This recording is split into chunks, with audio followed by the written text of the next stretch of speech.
Ugotovili so, da v bistvu dejansko, če gledamo 100% populacije, je približno tako,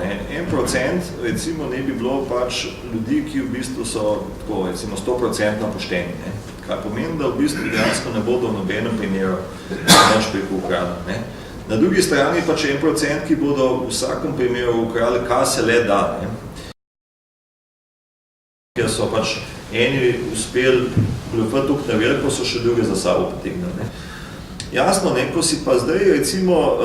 ko so pa te zgodbe postale javne in razvpite, so pa nedvomno, po mojem mnenju, imele v bistvu učink na celotno populacijo. Sploh, ker se v bistvu te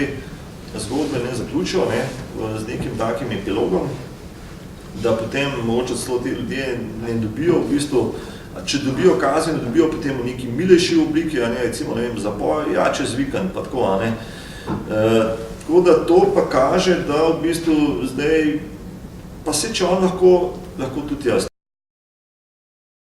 Redi s svojimi sodelavci so delali veliko neke take podobne poskuse, da so recimo v Ameriki imate v bistvu za proizvodno raznih takih diplom, pa tako naprej, imate kar nekaj, recimo, proječejo factories, e-cheats, recimo, je neka spletna stran, recimo, not omenjena, in potem so to v bistvu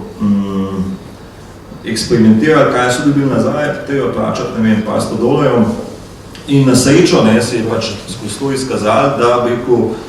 recimo, ker je potem on kot profesor ocenjeval te prispele izdelke, da ti niso bili dovolj dobri, da bi recimo dobili neko pač pozitivno oceno. Me je pa postavila bi rekel družba na nek način,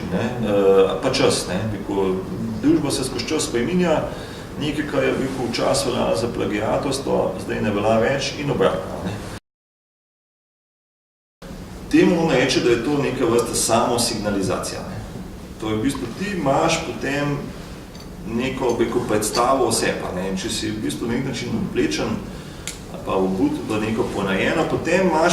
bolj fleksibilen odnos do tega, če sem že tle, tak imam nekaj ponajenega, pa lahko tudi tle. In v bistvu dejansko se je to izkazalo skozi tele poskuse, da tisti, ki so imeli originale na sebi, so bili bistveno bolj pošteni. On to pojasnjuje s tem, da če hočeš nekoga oprostiti, to zahteva recimo več mentalnega napora, kot če ga hočeš obtožiti. In zdaj več teh ali pomilostitev ali oprostitev se potem dejansko zgodi takrat, ko so v bistvu sodniki sveži, ko so njihovi možgani prekavaleni ustrezno oziroma še spočiti. Da recimo je on skozi nekaj formularjev gotovo, da pač ljudje v bistvu so pripravljeni v bistvu pod nekim pogoji bolj pošteno priznati, koliko kilometrov je dejansko prevozil njihov avto, kar potem vpliva na neko višino recimo pač neke te zavarovalniške postavke. Tukaj se je on soočil s tem, da jim je v bistvu zavarovalnici dokazal, da recimo lahko oni, recimo če govorimo o celem zavarovalniškem poslu, ameriškem, da lahko milijarde s tem prehranijo, ampak v bistvu zavarovalnica, korporacija kot taka se pač na to ni odzvala. Mislim, da je odgovor zelo enostaven na to. Če med ljudmi, ne glede na to, a so dejansko notno tudi recimo Kitajci in tako naprej, pa so jih potem recimo malo še tako malo anekdotično, ker je pač potem ražne te svoje sodelavce iz celega sveta recimo kontaktiral, če bi tudi pa njih naredili te poskuse, pa so Italijani pridite vi k nam, boste videli, kako se golfa, recimo pa se je skazali, da tudi tam ne golfajo tako, kot so si sami mislili v sebi, da so pa res, zdaj mojste. Zdaj se mi zdi, da je to oboje, vse spomnimo, kako je bilo včasih, recimo, če odštejemo švercanje in kupovanje deviz na črnem trgu, in so tudi naša prihodnost. Brez vrnitve, k bolj trdnim